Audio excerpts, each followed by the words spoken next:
আজকাল ধর্ম সম্পর্কে মানুষের মধ্যে অনেক সংশয় রয়েছে। ধর্ম নিয়ে মানুষকে ভয় দেখানো হচ্ছে।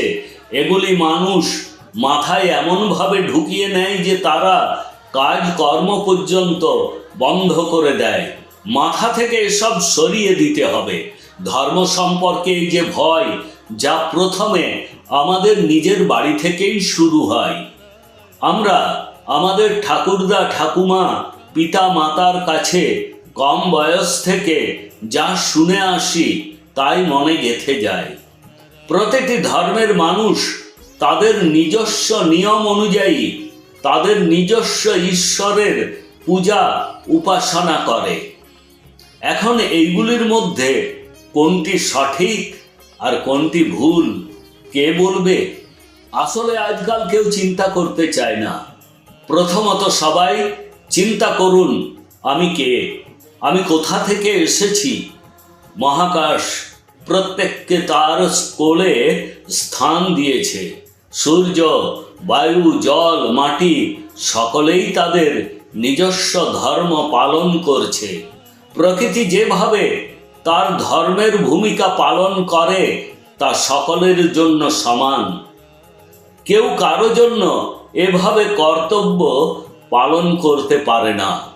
আমরা বিভিন্ন দেশে আরও 19টি বিভিন্ন ভাষায় আমাদের এই অনুষ্ঠানটির জন্য সম্প্রচার করা হয়, যাতে করে আপনারা সকলেই নিজের নিজের পরামর্শ, আপনাদের বক্তব্য আমাদের সাথে ভাগ করে নিতে পারেন।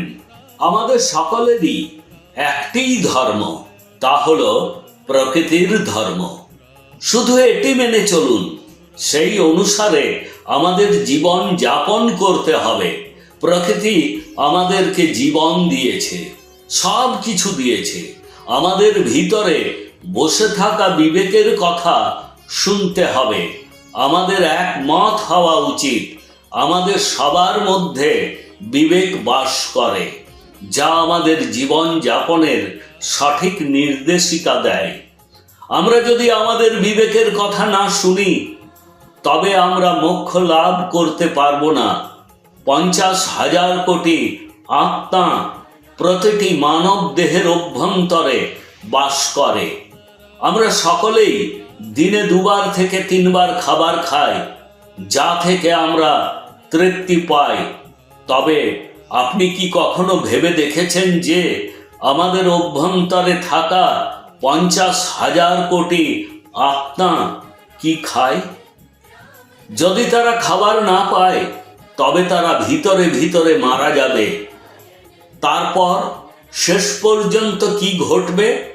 আমাদের দেহে যে 50,000 কোটি আত্মার শক্তি ও ক্ষমতা থাকে তা নষ্ট হয়ে যাবে, যার কারণে আমরা দুর্বল হয়ে পড়ি।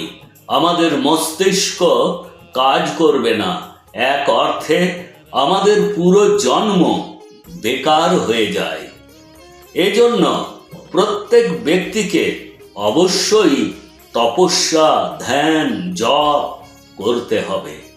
যখন আমরা ধ্যান করি, তখন আমাদের ভিতরে যে 50,000 কোটি আত্মা রয়েছে, তারা সবাই একই জায়গায় কেন্দ্রীভূত হয়ে আমাদেরকে শক্তি দিয়ে ভরপুর করে তোলে।